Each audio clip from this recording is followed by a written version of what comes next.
Bonjour à tous et bienvenue dans votre émission Mandarin TV Débat. C'est l'un des projets les plus importants et les plus étendus du monde en matière de recherche scientifique internationale. Un projet auquel ont participé 7 partenaires et non des moindres: Europe, Japon, USA, Chine, Russie, Inde et Corée du Sud entre 2005 et 2006.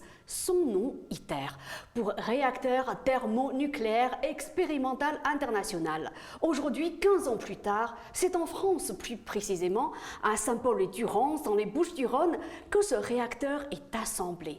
Mardi 28 juillet, jour où a débuté officiellement l'assemblage du réacteur du projet ITER, le président Macron a adressé un message dans une vidéo préenregistrée diffusée lors de la cérémonie organisée sur le site d'ITER. Il est des moments où les peuples, les pays du monde choisissent de dépasser leurs différences pour se hisser à la hauteur de l'histoire. Et le lancement, au milieu des années 2000, du projet ITER est de cela. ITER, c'est une promesse de paix. Les États-Unis, la Russie, la Chine, le Japon, l'Europe, l'Inde et la Corée mettant à disposition leurs plus grands scientifiques, leur meilleur savoir-faire pour le bien commun. C'est la preuve que ce qui rassemble les hommes et les États est plus fort que ce qui les divise. ITER, c'est une promesse de progrès, de confiance dans la science, et c'est d'ores et déjà une prouesse scientifique et technologique. Imaginez que l'expérience soit concluante, qu'elle puisse trouver demain des applications industrielles. Nous aurons mis au point là une énergie non polluante, décarbonée, sûre et pratiquement sans déchets, qui permettra tout à la fois de répondre aux besoins de toutes les zones du globe, de relever le défi climatique et de préserver les ressources naturelles. Avec la fusion, le nucléaire peut être une filière d'avenir, encore plus qu'il ne l'est déjà. ITER, c'est précisément un acte de confiance en l'avenir. Les plus grandes avancées de l'histoire ont toujours été des paris, des parcours semés d'embûches. Au départ, on pense toujours que les obstacles seront plus forts que la volonté de faire, d'avancer, et ITER renoue avec cet esprit de découverte, d'ambition. Avec cette idée que grâce à la science, demain, en effet, peut être meilleur qu'hier. C'est pourquoi je suis fier que notre pays accueille ce projet pour l'avenir de l'humanité. ITER en latin signifie le chemin. La France, dans une Europe forte, entend à nouveau être de ces forces qui tracent pour le monde un nouveau chemin, un chemin de prospérité, un chemin de progrès pour tous. Merci à vous. Avec la fusion, le nucléaire peut être une promesse d'avenir en nous offrant une énergie non polluante, décarbonée, sûre et pratiquement sans déchets. Mais le projet ITER, qu'est-ce que c'est? Pourquoi 7 partenaires de poids y ont participé? Quelle est sa portée internationale? Pour en parler, je suis avec Pierre Bonnefoy, chargé des questions scientifiques à l'Institut Schiller France, et Karel Verheyken, vice-président du parti Solidarité et Progrès. Mais avant de lancer notre débat, voici 2 mini-reportages sur le projet ITER. Le travail a débuté pour l'assemblage du réacteur thermonucléaire expérimental international en France. Et le président chinois Xi Jinping a transmis un message de félicitations pour l'occasion. Xi a déclaré dans sa lettre que le projet incarne le désir de l'humanité, un usage pacifique de l'énergie en fusion. Et la Chine utilisera son savoir et sa puissance pour aider au développement continu du projet. L'ITER est l'un des projets les plus importants et les plus étendus en matière de recherche scientifique internationale. La Chine a officiellement rejoint le programme en 2006. Le soleil artificiel conçu par la Chine a atteint une avancée importante en atteignant une température de 100 millions de degrés Celsius et cela pourrait paver la voie du développement d'une énergie nucléaire propre. L'expérience a été menée par l'Institut de physique du plasma. Il utilise les éléments du deutérium et du tritium qui sont largement présents dans l'océan afin d'imiter la fusion nucléaire du Soleil. L'Institut déclare que le succès du réacteur et l'innovation peuvent apporter une base technologique cruciale pour l'énergie nucléaire propre. Bonjour à vous deux. Bonjour. Merci d'être avec nous. Le projet ITER, qu'est-ce que c'est? C'est un projet de coopération internationale essentiellement. Il s'agit de montrer qu'on est capable de produire de l'énergie avec un processus de fusion nucléaire contrôlé en fait. Et ce projet précède la construction d'un réacteur de démonstration. Donc lui, c'est qui sera un réacteur de démonstration qui sera le prototype en quelque sorte d'un réacteur industriel. Là, pour l'instant, c'est un objet de recherche et il doit valider un certain nombre de principes. C'est un tokamak, c'est-à-dire que le processus qui est utilisé pour la fusion thermonucléaire, c'est ce qu'on appelle le confinement magnétique. Il y a d'autres processus, mais celui-là, c'est le plus répandu. Et parmi les objectifs, d'abord, il doit produire plus d'énergie que ce qu'il en consomme. Parce que jusqu'à présent, on a produit des réactions de fusion, mais disons qu'on n'a pas encore atteint, on est très proche du break-even, il faut quand même qu'un réacteur soit capable de produire plus d'énergie que ce qu'il en consomme. Ce n'est pas le cas aujourd'hui. Non, non. Et pourtant, la France, elle est leader en la matière, avec 57 réacteurs, me semble-t-il. Non, non. Vous parlez mais ça n'a rien à voir. Non, là, vous parlez les réacteurs sont des nucléaires. Réacteurs à fission. C'est-à-dire qu'on a des noyaux lourds, uranium, plutonium, qui sont fissionnés, qui sont cassés en des éléments plus petits, et cette fission produit de l'énergie. Là, c'est à l'autre bout de la classification des éléments qu'on se trouve. Là, c'est le scientifique qui parle. Hein. De toute façon, justement, c'est ma deuxième question. Est-ce qu'on peut comparer le réacteur thermonucléaire expérimental international à un soleil artificiel? En partie, oui. Parce que c'est justement les réactions qui ont lieu dans ce réacteur sont le même type de réactions de fusion qui ont lieu dans le Soleil. Ce qui prouve que ça marche. Et dans le Soleil, comment ça marche? Alors pour nous, néophytes, comment le Soleil produit de l'énergie? Alors il y a trois conditions qui doivent être réunies, et c'est ça tout le défi de la recherche à l'heure actuelle. Il faut que d'abord les isotopes de l'hydrogène soient confinés avec une densité suffisamment importante. Bon, le Soleil, au centre du Soleil, il y a une pression gigantesque, donc là, ce n'est pas un problème. Ensuite, il faut que cette compression, elle dure suffisamment longtemps. Et là, pour l'instant, les réacteurs à fusion qui existent, les tokamaks, arrivent à maintenir un plasma pendant quelques secondes ou quelques minutes. Le record, c'est 6 minutes 30 en fait. Et enfin, il faut qu'il y ait une température suffisamment élevée qui soit atteinte.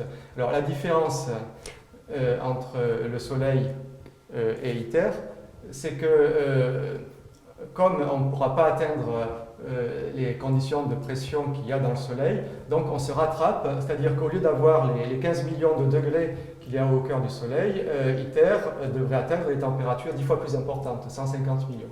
150 millions, ouais. Pour rattraper en fait les conditions de production de l'énergie du Soleil. Ah, c'est ça. Et ces trois conditions ont déjà été atteintes séparément. Et il faut qu'elles soient assemblées. C'est ça le défi en fait. Donc le Soleil artificiel, c'est ça en fait. Ouais. Mais pourquoi est-ce qu'il a fallu 15 ans pour voir débuter le 28 juillet l'assemblage du réacteur du projet ITER? 15 ans, ça veut dire que ce projet il remonte à 2005-2006. Oui, c'est-à-dire, et encore, c'est en réalité plus loin. On pourra en parler tout à l'heure. Ouais. Parce qu'en fait, les premières idées sont venues un peu comme, disons, c'est tout le paradoxe de l'histoire. C'est un moment où il y avait une énorme confrontation entre la Russie et les États-Unis, à l'époque de Reagan et Gorbatchev. Et à un moment donné, ils ont décidé de changer en fait l'ordre du jour. Et en 1986, à la conférence de Genève, les scientifiques américains et russes en fait, ont décidé on va faire un grand projet de coopération mutuelle, alors que la Russie et les États-Unis étaient et pourtant, très opposés sur la question de la guerre des étoiles. il y a eu des gens qui ont dit qu'il faut aussi montrer que la paix, ce n'est pas seulement des armes, c'est aussi la coopération internationale. Donc ITER, au début, c'est en 86. Après, il y a eu la préconception, il y a eu les études des ingénieurs, etc.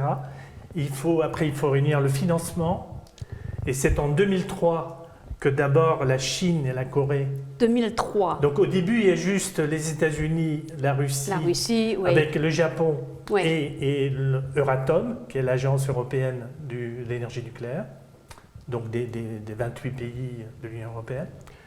Et ensuite, en 2003, il y a la Corée et la Chine qui rentrent. Les pays émergents. Du coup, les États-Unis qui étaient sortis reviennent. Compliqué. Pour ensuite, quelles raisons ils étaient sortis alors? Ça dépend des élus. Il y avait déjà des fortes tendances un peu nationalistes, disons, qui disaient tout cet argent-là, on va donner les secrets à nos ennemis. C'est quelque chose qui a toujours fait débat. Et ça existe. Après, toujours. il y a eu l'Inde aussi qui est entrée dans le jeu, plus la Suisse, etc.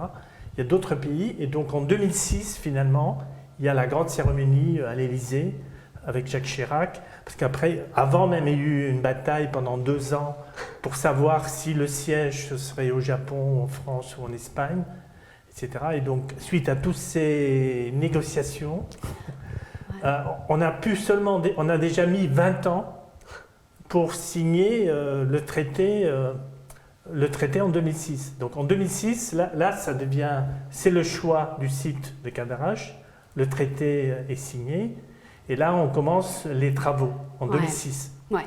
Donc il y a 15 ans. Il y a quoi? Oui, 15 ans, 5 ans. Il y a 14 ans. Et donc 14 pendant ans. 14 ans, on a réuni les éléments qui sont... Chaque pays produit une partie des éléments qui commencent à arriver sur place. Et donc maintenant, on va avoir pendant 5 ans l'assemblage pour commencer à faire marcher la machine. On va y revenir, notamment à ce fameux traité-là, signé en 2006. Si vous voulez. Alors, qu'est-ce que le projet ITER par rapport à un réacteur nucléaire dit classique alors? Parce qu'au tout début de notre entretien, j'ai failli comparer ce projet ITER à un réacteur nucléaire. Vous êtes tout de suite intervenu en disant « Attention, ce n'est pas du tout la même chose ». Alors, parlons-en. Oui, donc c'est la fusion et non pas la fission. C'est la fusion. Voilà, on fusionne des éléments légers. Dans le projet ITER, on fusionne. On fusionne avec de l'hydrogène, des isotopes de l'hydrogène. On obtient l'hélium, qui est l'élément suivant de la classification, qui est un peu plus lourd. Tandis que les réacteurs de fission, effectivement, c'est le contraire. On fissionne des atomes lourds. Et là, paradoxalement, c'est le contraire. C'est cette fission qui provoque un dégagement d'énergie, en fait. Donc, maintenant, il y a effectivement une chose sur laquelle on insiste beaucoup sur ces questions-là, c'est la production de déchets, en fait. Mais disons qu'il y a quand même un concept qui est important à introduire ici, qui en général est présenté par les politiques, mais de manière assez évasive, en fait. C'est la question de la densité d'énergie, en fait. C'est-à-dire que qu'est-ce que c'est qui mesure finalement l'impact qu'une certaine ressource peut avoir? C'est la densité d'énergie, c'est-à-dire est-ce qu'on est capable de produire quelle quantité d'énergie avec une quantité de masse donnée. C'est-à-dire que, pour vous donner un ordre de grandeur, avec 1 gramme de combustible pour la fusion, donc d'hydrogène, on va produire autant d'énergie qu'avec une 50aine de barils de pétrole, c'est-à-dire 7 tonnes. Donc c'est le rapport des masses et de l'ordre de plusieurs millions, en fait. Donc ça veut dire quoi? Ça veut dire que beaucoup plus d'énergie est concentrée dans les processus de fusion que dans les processus purement chimiques. Et là, évidemment, ça veut dire que la fusion est le processus le plus efficace. Ça veut dire qu'on produit plus avec moins. Et c'est pour avec beaucoup moins. Avec énormément moins. Ah oui. Mais par contre, pour initier le processus, il faut quand même, je dirais, franchir certaines étapes. On ne va pas, disons, passer de l'énergie du bois à l'énergie de la fusion, puisque, comme je vous l'ai dit tout à l'heure, non. Il faut, pour démarrer une réaction de fusion, on espère obtenir 500 mégawatts avec ITER en fournissant 50 mégawatts. C'est-à-dire 10 fois moins. 10 fois moins, c'est un rapport 10 fois intéressant. moins, oui. Oui, on fournit 10 fois plus que ce que l'on consomme, je veux dire. Plus, ouais. Mais 500 mégawatts, et même 50 mégawatts, c'est énorme quand même, parce que un réacteur nucléaire comme l'EPR, par exemple, fait à peu près 1600 mégawatts, c'est-à-dire 3 fois plus que ce que l'on essaye de produire avec ITER. En fait, EPR, quand on parle d'EPR, on reste dans la même logique. On reste dans la fission. Tout à fait, on reste dans la fusion, tandis que ITER, c'est complètement différent. Hein. La nouveauté. L'autre chose, c'est la disponibilité de la ressource. Parce que l'hydrogène, par exemple, c'est dans l'eau. C'est-à-dire dans l'eau, avec 1 mètre cube d'eau, c'est l'équivalent de 700 tonnes de pétrole, avec 1 mètre cube d'eau. En plus, tous les pays qui ont accès à l'eau auront en fait accès quasiment d'une façon quasiment gratuite. Quand vous parlez... S'ils ont la technologie pour sortir l'hydrogène et la préparer, ça veut dire qu'on aura une démocratisation de l'accès à l'énergie grâce à cette technologie de fusion. Mais est-ce qu'on a assez d'eau? 60% du globe terrestre, c'est de l'eau. Maintenant, il faut l'eau. Parce qu'il y a l'eau douce et l'eau douce, ça représente très très peu. Ouais, donc là, c'est de l'eau. C'est de l'eau. C'est de l'eau.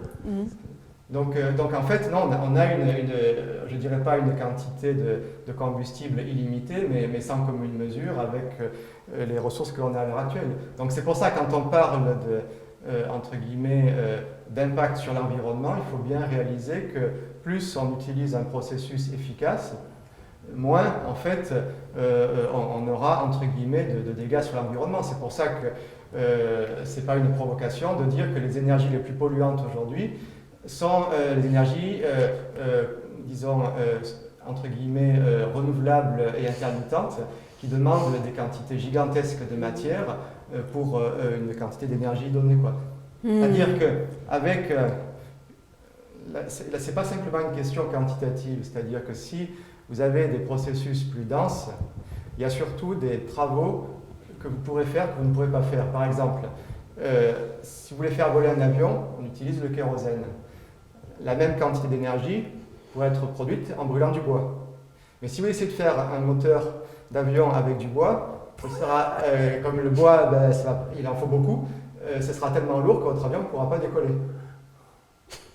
Donc, à un moment donné, si vous voulez, si on veut produire certaines activités nouvelles, vous êtes obligé d'aller dans des densités d'énergie de plus en plus fortes. Et là, en particulier, ça repose de manière très positive la question des déchets, parce qu'il y a en fait un principe qui est connu depuis les années 70. Si on arrive à produire de la fusion thermonucléaire contrôlée, on sera capable d'avoir la torche à fusion. La torche à fusion, c'est un plasma qui a une température tellement élevée que toute matière que vous mettez dedans se dissocie par atome. Autrement dit, vous pouvez avoir un tri d'à peu près n'importe quoi, donc plus besoin effectivement de choisir la poubelle verte, bleue ou jaune, vous mettez vos saletés. Donc en fait, vous résolvez la plupart des problèmes de déchets qui sont posés aujourd'hui.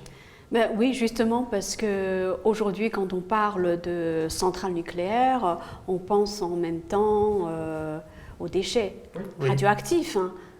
Oui, voilà. C'est qui représente... Ça veut dire que c'est franchement l'énergie nucléaire telle qu'on la connaît aujourd'hui, c'est pas une énergie propre au sens strict du terme. Oui, c'est parce qu'on s'est arrêté à des modes de production du nucléaire d'il y a 70 ans. C'est ça. Et on a maintenu cela. Par exemple, avec la fusion, le déchet, c'est en fait l'hélium qui n'est pas radioactif. Il n'y a plus de déchets en fait. Il n'est pas. Parce que il y a des éléments du réacteur qui seront irradiés et qu'il va falloir traiter au moment du démantèlement. Parce que le président Macron, il parle d'une énergie non polluante, ça vous le confirmez, décarbonée, sûre et pratiquement sans déchets. Pratiquement sans déchets. Il y a quand même un peu de déchets. Il y a toujours des... Quoi que vous fassiez, vous aurez toujours du déchet. Ça, c'est une loi de la nature, hein, de la physique. Déchets. Mais plus vous avancez dans les densités d'énergie importantes, moins vous aurez de déchets relativement à la quantité d'énergie que vous avez produite. C'est pour ça qu'on a tort de dire que le nucléaire de fission, ça produit beaucoup de déchets. Par rapport... disons, aux déchets que vont laisser les éoliennes et les panneaux solaires au bout de 20 ans qui seront inutilisables, je vous assure que le nucléaire est beaucoup plus propre que les énergies intermittentes. C'est un paradoxe. Enfin, le nucléaire... de fission. De fusion, voilà. Oui. Ouais. Mais en fait, jusqu'à présent, moi, personnellement, j'ai peu entendu parler du nucléaire de fusion, en fait. Oui. Pour quelle raison? Enfin, la presse n'en parle pas beaucoup, hein. Jusqu'à cette fameuse livraison, en fait, d'un des composants du réacteur du projet ITER par la Chine, le fin juin, c'est ça, hein, fin juillet. Oui, c'était dans ces eaux-là. Voilà. Le 22 juin, oui. Le 22 juin, plus précisément. Ouais. Cette pièce a été livrée, oui. En fait, effectivement, le 22 juin, la Chine a livré, alors, je cite, un aimant supraconducteur circulaire dit de champ poloïdal de 10 mètres de diamètre et d'une masse de 400 tonnes. Qu'est-ce que c'est ce gros machin alors c'est quoi? Ce gros machin, c'est en fait quasiment une des pièces les plus importantes de tous les dispositifs. C'est-à-dire que en fait, un tokamak, c'est un donut. Quand vous dites tokamak, c'est... Un tor, c'est-à-dire c'est comme un pneu de voiture, vous voyez? Le tokamak, c'est le réacteur. En fait. C'est le réacteur. C'est une chambre. C'est un réacteur à fusion nucléaire, voilà. À confinement magnétique. Voilà. C'est-à-dire que pour contenir le plasma c'est le quatrième état de la matière. Donc c'est un gaz qu'on va chauffer, un gaz ionisé, et qu'on va chauffer, donc, comme on a dit là, jusqu'à 7-8 fois la température du Soleil. Donc pour le contenir, en fait, on met des aimants. Donc, mais c'est une chambre donc magnétique sous forme de. Vous prenez un cercle et vous le faites tourner dans un cercle. Donc vous avez un pneu, c'est comme un pneu de voiture. Mais en fait, toute la paroi, en fait, il y a des aimants pour contenir le plasma qui est en fusion. Alors, il y a 3 types d'aimants. Il y a un aimant vertical qui est au milieu, qui est actuellement fabriqué par General Atomic aux États-Unis, qui sont en train de fabriquer cette pièce-là. Il y a cet élément donc poloïdal, c'est-à-dire c'est en circulaire, c'est pour vraiment comme des pinces, c'est des anneaux, c'est comme si vous faites un tonneau, vous allez serrer autour du tonneau, vous mettez des bandes en métal. Et là, on fait la même chose. Non, ça, autour du tor, c'est toroïdal. Ah oui, donc il y a des aimants verticaux, il y en a qui sont circulaires autour de tout, et il y en a qui sont comme des anneaux autour de l'ensemble de la pièce. Ce que je sais, c'est que c'est 3 types d'aimants qui doivent contenir en fait le plasma dans la machine. Et il y a une partie qui est fabriquée par les États-Unis. Il y a 18 anneaux autour, dont 10 sont fabriqués par l'Europe, 8 par le Japon.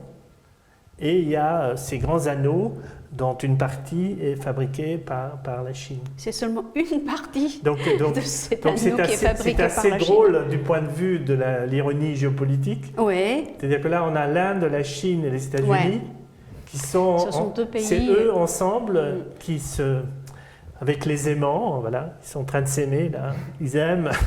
Ils sont en train de travailler ensemble. Je t'aime moi non plus, en fait. Je t'aime moi non plus. Je te confine. C'est-à-dire que le plasma fait 150 millions de degrés. Il ne faut pas qu'il touche les parois de la cavité. Les aimants, justement, sont là pour le confiner à l'intérieur sans qu'il touche les bords. Mais ils travaillent ensemble. Mais ce qui est magnifique, c'est que c'est le génie humain, c'est le génie On va y scientifique venir, parce que l'aspect qui est en géopolitique train de est... travailler ensemble pour faire quelque chose qui va être bénéfique pour tout le monde.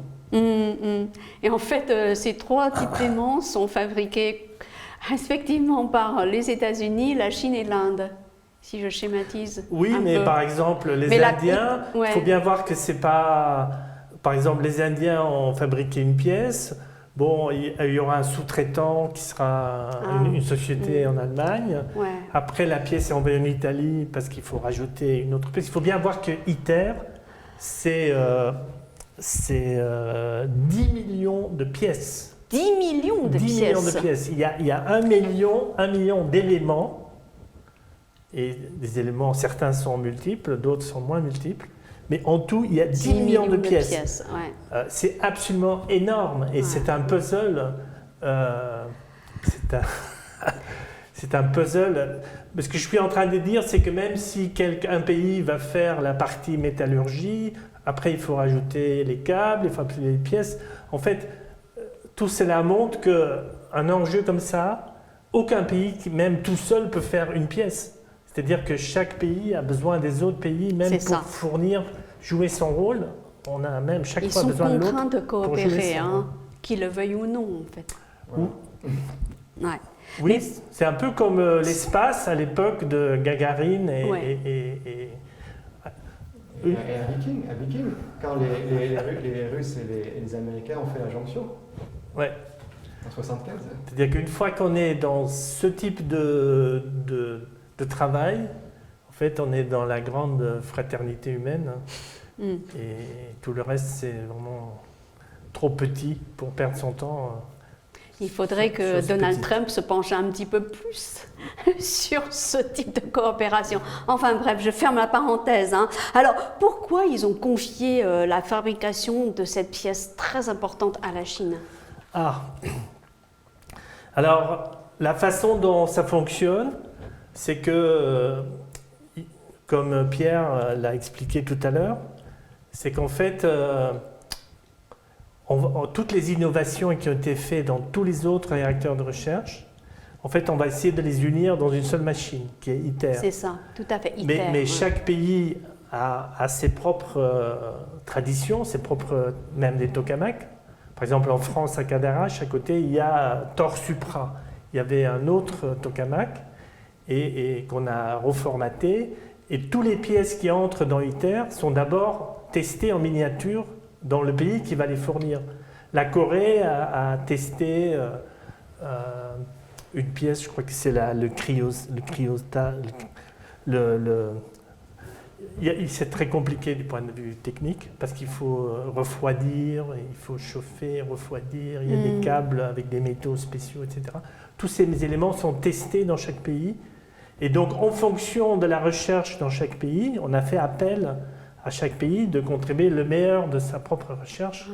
Donc en Chine... Il y a eu un appel d'offres peut-être. Donc la question c'est qu'à Hefei, on produit la machine, c'est l'Institut de physique de plasma de Hefei. De Hefei, voilà, dans la province de l'Anhui, je rappelle. Voilà. Où il y a un chercheur qui est là depuis 30 ans, qui avait hérité les premiers tokamaks construits en Chine, c'était avec l'aide de la Russie. Parce qu'en fait, ceux qui ont inventé le concept de tokamak, c'était Sakharov, dans les années 50, 1950. Il y a un Russe et Sakharov qui ont imaginé le concept. Et donc, tous les pays du monde ont commencé à travailler dans les années 70. Autour de 70, il y avait 100 tokamaks dans le monde. Toutes les villes du monde travaillaient individuellement. Et après, il y a eu le temps des projets plus grands. En France, on avait le tokamak à Fontenay-aux-Roses. Il y avait qui était un des plus performants du monde. Et ensuite, donc il y a eu beaucoup de coopération déjà avant ITER, notamment entre la France et la Chine, autour de Thor Supra, qui est un peu le frère et sœur, parce qu'en Chine, il y a le projet EAST, qui est un réacteur expérimental, et en France, il y a le projet WEST, East-West, donc c'est Orient-Occident, comme un dialogue. Et donc pourquoi la Chine? Parce que la Chine était le pays qui était le plus qualifié pour faire cette pièce particulière. Est-ce que c'est aussi grâce à la coopération très étroite entre la Chine et la France dans le domaine nucléaire? Oui. Je me souviens dans les années 80, surtout dans les années 90, il y a eu énormément de coopération dans ce domaine-là entre la France et la Chine. Ça continue. Ça y a contribué, hein? Ah oui. Ah, c'est sûr que Et après, la Chine a dû EDF développer sa propre, on va dire, technologie, n'est-ce pas? Oui, c'est sûr que la France a pas mal aidé le démarrage du programme nucléaire Et en matière chinois. nucléaire, Et aujourd'hui. même les normes, Ouais. oui, pour le Hualong. Hualong, oui. Là, la Chine est en train de construire, notamment en Angleterre, à Bradwell, le premier réacteur 100% chinois. Il y en a un au Pakistan, il y en a un en Angleterre. Mais les normes, en fait, ont été... La France a beaucoup aidé pour définir les normes, qui fait que la Chine peut faire appel à la France et à plein d'autres pays qui travaillent avec la France pour les sous-traitants, pour déjà avoir des ouvertures sur les autres producteurs de technologie. Donc ça jouait un rôle. Ouais. En fait, on se souvient dans les années, je crois que c'était en 2011, hein, il y a eu une explosion au Japon. Oui, d'un réacteur, oui, c'est ça, Fukushima. Ouais. Est-ce que le projet ITER, le réacteur ITER, risque d'exploser un jour? Non, parce que par principe, si vous voulez, c'est-à-dire qu'il il est alimenté par combustible au fur et à mesure du processus, c'est-à-dire qu'il y a en permanence 2 à 3 grammes de combustible dans tout le réacteur. Et bon, le plasma, c'est un état de la matière très particulier, si vous voulez. Donc, ce n'est pas suffisant pour provoquer effectivement une explosion. Mais ça veut dire que ITER, il a toutes les qualités. Il a toutes les qualités d'un réacteur nucléaire sans ses défauts, non? C'est un outil de recherche. On essaye de valider un certain nombre de choses. Mais c'est vrai qu'il n'y a pas un cœur qui peut Parler fondre. Comme si c'était encore à l'étape expérimentale. On va mettre des processus que l'on maîtrise séparément, qu'on va mettre ensemble. Et donc là, vous ne pouvez jamais savoir à l'avance